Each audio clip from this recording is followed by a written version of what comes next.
Good evening. Thank you so much for joining me. Welcome to the Farming Podcast brought to you by Private Property. My name is Mbali, and I am a farmer and your host for this podcast. Today's show is a little bit different, where I am riding solo, and I just thought we should touch base on the top 10 key farming lessons from all of the other shows that we've had since the beginning of the year, and just to maybe serve as a recap of the things that we've learned from the guests that we've had onto the show. And so I'll just be going through a high-level overview of the big takeaway points from the discussions that I've had with the guests since the beginning of this year. And I think it may serve as a refresher course or a refresher conversation for you guys watching this evening. And if you're starting a farm, this podcast is definitely for you.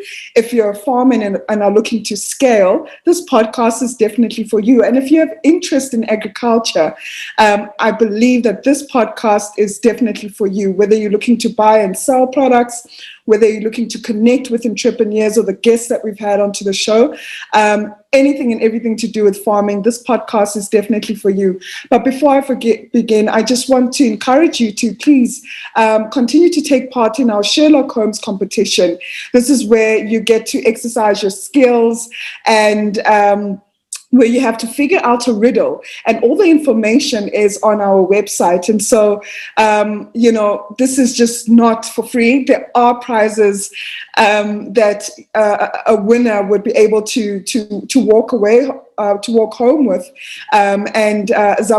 Zama will be announcing the winner, I think every Friday or once a week throughout her podcast, which is every day at 7 p.m. So I please encourage you to take part in the Sherlock Holmes competition.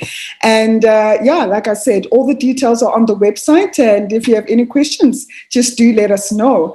Also, I want to encourage you to please ask questions today. I am riding solo, so ask questions if there's any clarity on some of the points that I'll be talking on that you need.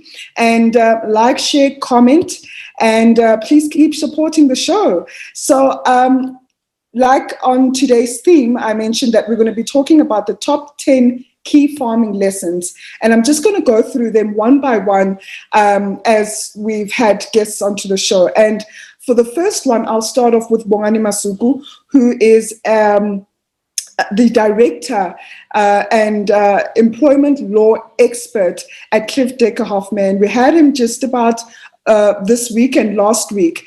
And one of the key points I took there from his conversation is that when hiring foreign nationals as a farmer, it is your duty to ensure that they have the correct documentation, right?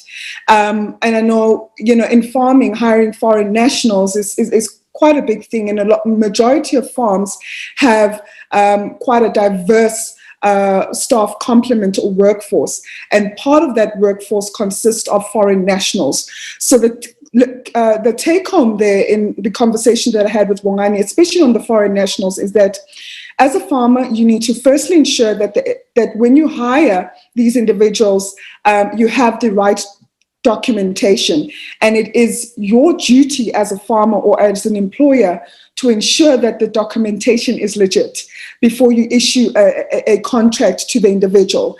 And once you've issued the contract to the individual, they have the full rights, like any other South African, to enjoy all the perks that come with the Basic Conditions of Employment Act, and that is leave, whether it's maternity leave, sick leave.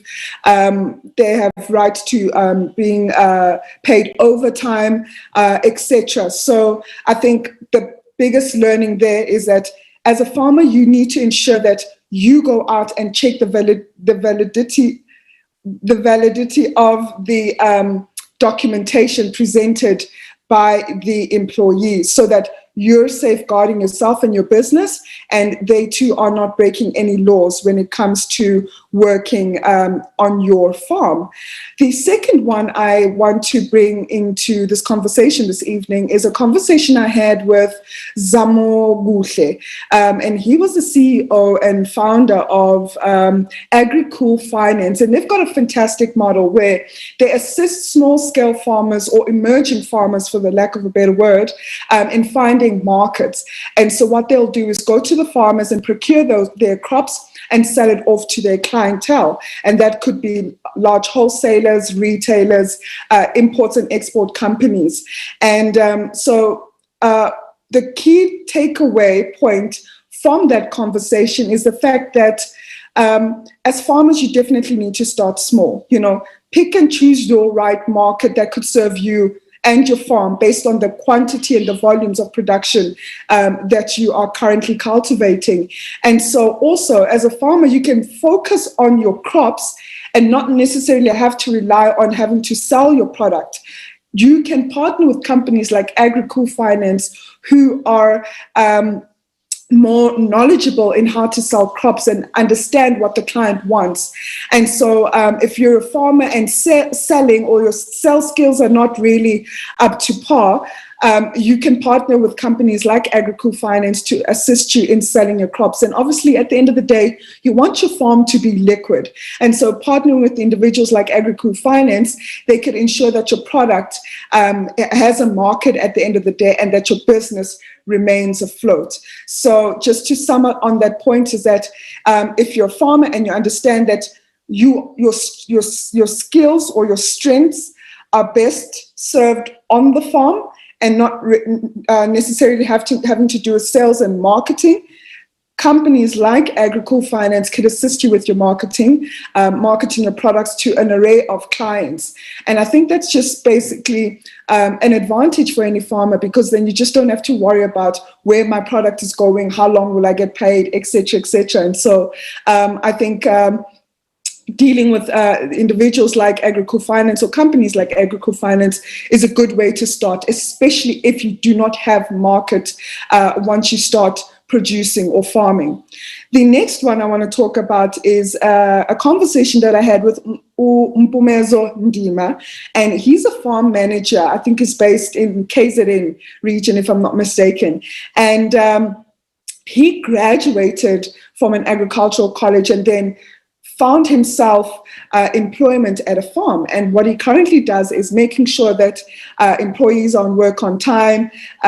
He comes up with growing programs for the farm. He manages the entire operation. And he spoke about many things about having to really motivate your staff on the farm, even when disaster strikes, because we know in farming, anything can go wrong at any point in time of the day. And so as a farm manager and a leader on the farm, you need to ensure that you've got a team that is motivated.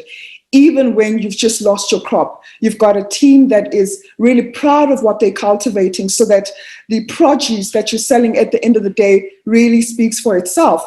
And he mentioned something quite critical, that as a farm manager, you really need to take the farm as if it is yours. As much as the farm may be owned by someone else and you are an employee of this CEO or the owner, the farm manager still has an immense responsibility in taking the farm forward, because he or she needs to know what crops to produce when, which crops to start rotating with, which crops are in demand and are fetching the highest prices at the market. So therefore you can predict in the next 2 or 3 seasons what crop you'll be cultivating, so that you get the best price at the market at the end of the day. So farm managers pretty much play the directive role in running an entire farm operations. And I think he's such a lovely young man who has had a great wealth of knowledge and great experience in the farming or agricultural sector. And so if you missed that interview or the conversation with myself and Mpumezo, I please encourage you to also go back and watch that video, as with all the other videos. The next one, we had a thriving forestry farmer. I think he's one of the only Black forestry farmers that I know, to be quite honest with you. And His name is Musa Wenkosi Kubeka. He's based in the KZN region. And, you know, I'm a vegetable farmer, and vegetable production is quite intensive. I mean, you can plant a crop today and harvest in the next 4 to 6 weeks. But from Musa's conversation, it was quite interesting to know that trees take a very long time to grow before you could start harvesting. And he mentioned things like, I think it's about between 10 to 12 years that you'll have to wait before you start harvesting a tree. And the other point is that the most favorable geographic areas to farm forestry or to be a forestry farmer is any areas that have high fog or mist, because trees generally do well in that area, and also in areas where there's a lot of hills, because the trees will absorb the fog or the mist as part of moisture directly through the leaves, and that's what helps the tree grow. So he mentioned that harvesting takes about 10 to 12 years before you could realize any capital. Secondly, you need to farm trees in hilly areas, so areas where there's many, many hills. And I recall that he particularly mentioned like the Eastern Cape, KZN region, Mpumalanga region as well. Surround yourself with forestry farmers. It is quite a close industry. And a lot of the farmers that have been in the industry have been there for quite some time. And so even the off-takers are very few. So, you know, it's important to obviously secure your market and just know what you're doing. So seek the help and advice when looking to be a forestry farmer. And I think what also stood out for me generally, you know, in vegetable production as well as in livestock, there are farmers who have experienced stock theft. And when I asked Musa about, does he worry about his trees being chopped down and sold to a different market by, you know, criminals? He said no, because every single tree has its own fingerprint. And I think that was quite interesting for me, because then you know that firstly, there's only a few places where you can go out and sell your trees. Secondly, every single tree has a fingerprint. And so even when you discuss with the off-taker, they would know which farmer cultivated this tree, and therefore it really doesn't make it it's not so easy to go and just chop trees and sell them off to a black market or anything like that. The industry is quite controlled. And so if you have an appetite for forestry, I think please watch that video with Musa. We had a 2-part conversation with him. One was in 2020, and then one was just a few weeks back. So please just watch again that video. And if you have any questions, also reach out to him, and I'm sure he'll be more than willing to share some knowledge and experience. Then we move on to a beekeeping farmer. I think just like Musa, she's the only beekeeping farmer that I know. And Mohari is just doing a phenomenal job. And actually, I stand to be corrected. She's not a beekeeping farmer. Her father was a beekeeper. And what she did is that she always used to consume her father's product, the honey. And the gap in the market that she saw is that every time she consumed honey, it just didn't taste like the honey that her father produced. And she decided to create Native Nosi, which is a brand that sells honey.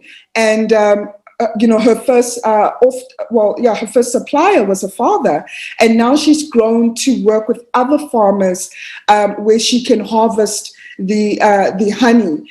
And also she provides other services where it's a beekeeping production service where she will work directly with farmers, and in this case, crop farmers who want to pollinate or who want to fast track the pollination process in their production. And so she provides that services. And the takeaway points there for me is that, she slowly built her brand. She wants to bring in an authentic product that is not processed and still bring something organic into the industry.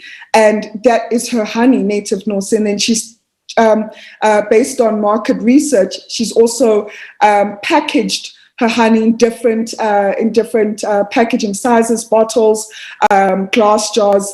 And also what she's done is that she's gone even further to start training other farmers in beekeeping. So the key takeaway point there is that when you're in a niche industry, do as much as possible to educate the consumers, to also bringing other farmers or other individuals who are interested. And she's not only training farmers, but she's also training individuals who say, hey, Mukhari, I've got a tree in my backyard and I always notice so many bees. How do I collect and harvest my own bees so that I could make honey out of it at the end of the day and just consume in my own household? And so she's got a lovely training program, and I think she's put it on pause because of COVID-19. But our conversation with her was also quite interesting, and we also had a two-part conversation with Mukhari. She's definitely one entrepreneur to watch in the agricultural space, especially from a processing element. And you get to see how lovely she's branded her product. And so many elements come out of that. And she didn't rush like many other farmers or processors to get her product into retail, but instead she's working with small greengrocer stores or small retail stores to distribute her product, and also has an online shop. Catch that conversation with Mukhari on our YouTube channel as we speak. And then we had Davi Fisa. Davi is an agricultural consultant and has been in the industry for more than a decade. So he was quite knowledgeable on imports and exports. And he mentioned that the current trends right now in the market is growing superfruits, avocado, macadamia nuts, and citrus seem to be the crops which are the flavor of the month. And I foresee that there will definitely be the crops of which we could say is the flavor of the year because of the demand that exists currently in Europe and in Asia for our superfruits. And I think we're quite fortunate in South Africa to have 4 seasons in a year. And so we can definitely capitalize on growing superfruits or citrus in many regions in South Africa. And so I think if you are looking to go into the agriculture industry and really want to start farming high value crops, perhaps consider superfruits, citrus. And when I mean superfruits, I'm talking about blueberries, blackberries, and so forth. And also macadamia nuts is a popular crop. Avocado, I believe it's called the green gold, is also very lucrative, and then also going into the citrus because of the demand. And so the takeaway points there with Davi is that export is definitely the place to go to. And even during the pandemic, many citrus farmers are still experiencing a lot of pressure because the demand in these outside the African continent is currently outweighing the supply. And another important element that Davi mentioned is that when you're dealing with off-takers, always ensure as a farmer that you meet your product or your crop meets the spec, the crop specification or the product specification. So when an off-taker says, I want a pepper that must perhaps say weigh 250 grams, ensure that it weighs 250 grams. It looks the way that the client wants to buy it from you based on discussions, and always meet to the spec that is written down on the contractual agreement that you'll have with the client. And the reason why as a farmer you need to always meet to spec is because this is how you maintain your reputation and your brand as a farmer in the industry. Clients do not like working with farmers who do not bring them product that does not meet the spec. And if it does not meet the spec, you'll constantly get rejections on your product, giving you a bad name in the industry, and no other off-takers would want to work for you because you are inconveniencing them in their production plans or in their off-taking programs. And so I think it's important as a farmer to engage with your off-taker as much as possible. Try get your off-taker to your farm as and when you are planting, you are spraying, you are harvesting, you are weeding, you're just growing the crop. Keep them involved in every single production cycle of your crop so that they're kept abreast of what is happening on the farm, and they too will know how much in terms of quantities they can expect from you once you harvest. And so having that tight relationship and constant engagement with the off-takers could prove very beneficial for you as a farmer and help you to always be consistent when it comes to product delivery and meeting to specifications. And then we had Jackie Taylor, who is the founder of Agritourism South Africa. And I like this conversation because my takeaways there was like, there's so many other avenues as a farmer that can allow you to generate additional income on your farm. So if you're a crop farmer and you're just farming your vegetables or crops and selling them off to a market, but you have this abundance of land that is not utilized on the farm, maybe you can consider hosting camping sites, hosting open days for your farm. If your farm has a game reserve section, maybe open that up to tourists. Especially now, take advantage of the global pandemic and the fact that we are in a lockdown restrictions where nobody can leave the country unless it's for business. But I think this is the opportunity as a farmer to also secure additional income streams and open it up to people who want to explore, especially in farms that are located in very peri-urban and rural areas where people want to take a break out of the city and go into much quieter areas. I think this is an opportunity as farmers to take advantage of. If we have extra space on our farms, come up with creative ideas where you can host people, obviously meeting to the quota that is required by lockdown restrictions, and start exposing people to what farm life is like, to what rural life is like, and it could definitely benefit the communities at the end of the day. So I thoroughly enjoyed my conversation with Jackie, and that you can also work together with Agritourism South Africa. They could help you draft an interim business plan in terms of coming up with different ideas of how you can create a program or an open day or anything that you're thinking of, just to utilize your farm to just bring additional income. So they will assist you in coming up with an interim or a business plan for that idea. And they could help you market your event or whatever it is you plan to host on your farm. And so that will definitely bring traction to the farm. And it's an opportunity to educate people about where their food comes from, how it's produced, etc. And so again, like if you've missed any of these shows that I've mentioned above, all of these shows are on our YouTube channel, Private Property, the Farming Podcast, in that playlist, and you will see all the guests.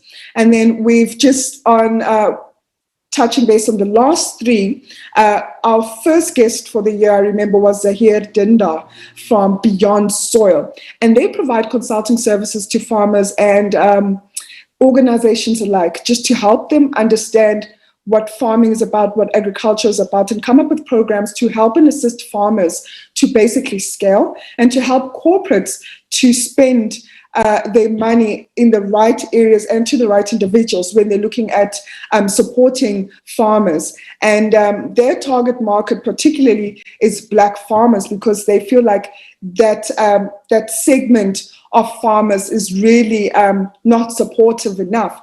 And so Beyond Soil provides those services. And if you're a farmer, maybe seeking some advice just to draft your business plan, how to position yourself in the market, how to gain competitive advantage, Zahir and the team at Beyond Soil could definitely assist you with that.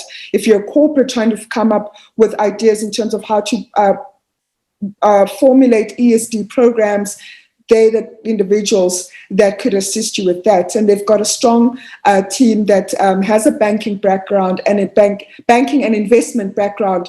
And so, they're quite knowledgeable in what they do. And in my conversation with Zahir, we spoke about funding and investment. I mean, a lot of farmers or a lot of people want funding initially when they start. And he mentioned that funding is very difficult to get in South Africa, and especially if you're in primary agriculture, because it's viewed as such a risky industry. But the ways in which you could get funding is really by having a good track record. Record every single sale that happens onto the farm, record your progress, record your production as well, so that you have some sort of traceability and proof of concept that you actually do exist, the farm does exist, it is a business that is generating revenue. Even if it's not making a profit, I think just having those records and understanding why it's not making a profit is quite crucial, and they could get you to the next level. And so these are the things that is required when you're dealing with funders or investors. If you want to approach private equity investors as well, you need to understand how much equity you're willing to trade off with an investor, and what is it from the investor in terms of his or her skills, knowledge and experience and network are you looking for to obviously take your farm to the next level. And he also touched based on what the bank requires, things like agricultural land. Typically banks will value 50% of that if you want to bring in your farm or that property as collateral. So Zahir went through a number of points. Again, if you missed that conversation, it's on our YouTube channel. And those were the big key points or takeaways for me, is that if you're looking for funding, definitely have traceability, show that your business exists, definitely keep financial records, which is very, very key and crucial in your business. Even if you've been operating for 10 years, at least have 5 years worth of financial records to keep and show your track record, most importantly. Also, make sure that with your clients, you have offtake agreements to put investors and potential funders at ease, to know that there is a client that wants your product, there is a demand for your product. And so for those that are seeking funding to start off your farms or to grow your farms, I think that conversation with Zahir is one to watch. Touching base on the last two is Sinelizwe, who's a farmer based in the Eastern Cape, and he's a grain farmer producing maize and I believe sugar beans and sunflower. And he spoke about mentorship, the importance of mentorship. He told us his story of how he went into farming. He was, I think, an extension officer. He's always been in the agricultural landscape, but he always wanted to have his own farm. And the current farm that he's producing on was given to him by his mentor, and his mentor helped him to get to the level where he is today. And even though he is thriving, he still has his mentor that helped him start this farm today, and he's mentoring others. And so, he's a young gentleman who's just doing amazing things in his province, and he really understands the value of and importance of mentorship. And what I took away from that is that you're never too big or small to have a mentor. Or to have a coach or someone direct you, especially in farming. A lot of the farming activities is practical. And so you need someone on the ground to just hold your hand sometimes and help you navigate the challenges that you might encounter throughout your farming journey. And most importantly, once you've equipped yourself and empowered yourself, do impart or extend that experience and knowledge to other aspirant farmers. And I remember asking him to say, Sinelizwe, we're both farmers. When and where do you find the time to mentor people? Because farming or being a farmer, requires a lot from you at any given day. We work all hours of the day. And I remember in my conversation with him, he was actually sitting in his car, and it was quite late at night, and he was just saying, we're busy still, on the field with production. And so I wanted to find out where does he find the time to mentor individuals? And you know what? He said he's got the strong support from his family, his mother and sister and his brother, who are also part of the business. And everybody has their own roles, and he makes time to also mentor others, maybe connect other farmers with certain input suppliers, off-takers, whatever the case might be, assist them with technical advice. So he's able to do what he does because he's still got the support of his family members who can also maybe look after the farm when he needs to go mentor other individuals or farmers. And also he brings farmers onto his farm and mentors them with grain production. So I think if you're looking to go into farming again, I think it's important to surround yourself with a good network of farmers and immerse yourself as much as you can in the industry and attend events. And that is where you will definitely meet other farmers. And read on any agricultural content, read on farmer stories, because there's so many key lessons that you could learn from the challenges and experiences that they face, and you could apply them to your farming journey. So you're never too young or old or too established to have a mentor, and that's how you create longevity, not only for your farm, but for your business at the end of the day. So definitely surround yourself and don't be afraid to ask for mentorship. And when you do get that mentorship advice, when you do have a farmer that has their full attention on you, definitely take what they're saying. Don't seek advice from too many people, because sometimes it can confuse you, but stick to one person and maybe follow through. Take it step by step and see that what I'm applying or implementing on my farm, is it yielding the results that I want at the end of the day? And so that's the relationship that you need to have with your mentor. And then lastly, we had a conversation with Loyiso. He's based in Cape Town, and he is an agro processor. And his product, he's got an olive oil product, and he told us about how he got into the industry and his dream was to farm and to own a farm. And he went through this entire funding process for a few years, where he wanted to buy a farm and want to start processing his virgin extra olive oil. And unfortunately, the deal went sour. He couldn't raise enough funds to buy his own farm. And what he then did is that he spoke to the farmer where he wanted to buy the farm and said, you know what, can I take this product off of you? I'd like to process it and create it into a brand that I could sell. And so he's got the virgin extra olive oil, which is like an organic product, and he's currently selling it to retail and various other distribution channels. And so the key point there is that from his story is that never lose hope in your dreams. I think know what your end goal is. He wanted to become a farmer, but look at the opportunities that came out of it. As much as he tried to buy a new farm, couldn't raise funds, at the end of the day, he walked away with a product that he could be so proud of. And he wants to expand this product into so many channels. And he's still developing his brand and growing his brand. And fortunately enough, he was able to get the attraction of an established retailer where they gave him an opportunity to sell his brand, and he's getting more and more orders because the brand keeps selling. And as I'm speaking, I'm just thinking about how he mentioned the different LSMs, and he says, know your target market, as if especially if you're going to be processing or putting a brand out there in the market, do your research. Who's the target market that you're going to be supplying to? What are they buying and what are their consumer patterns? And I think from an agro-processing aspect, it's definitely a value add. So even if you have a farm, even if you are a farmer and have identified value-adding opportunities with what you're cultivating, definitely explore that. Start small, test the product out in the market, and if it grows, it's just another avenue of generating revenue.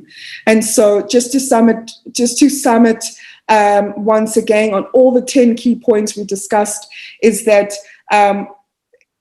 make sure that if you are a farmer employing foreign nationals, ensure that the contract that you're extending out to your employees is valid and that they have the right documentation, and that you as a farmer must also have that responsibility to validate and do your due diligence on that documentation as per the law requirements. Secondly, if you're a farmer who is farming but really doesn't have access to market, institutions or companies like Agricool Finance can assist you in marketing your product.